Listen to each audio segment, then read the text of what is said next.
Another common way to open an unresponsive casualty's airway is to use the head tilt chin lift. Remember, if you suspect the casualty has a neck or spine injury, use the gentler jaw thrust maneuver we demonstrated earlier. But in other cases, the head tilt chin lift will help keep the airway open and assist the casualty in breathing more easily. First, kneel beside the casualty at their shoulder level.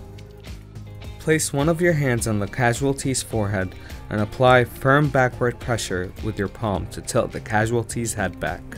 Place the fingertips of your other hand under the tip of the bony part of the lower jaw, under the chin, and bring the casualty's chin forward. Do not use your thumb to lift the lower jaw, and be careful not to press into the soft tissue under the chin with your fingers. This could close the casualty's airway. Lift their chin forward until the upper and lower teeth are almost brought together, but be careful not to close the mouth. If needed, use your thumb to gently pull down the lower lip to keep the casualty's mouth open. Check the casualty's airway.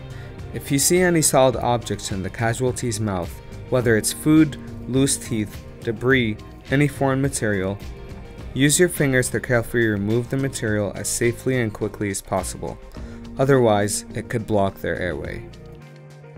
If you notice blood, mucus, vomit, or any other more liquid substance in the casualty's mouth, place them in the recovery position and allow the substance to drain out of their mouth.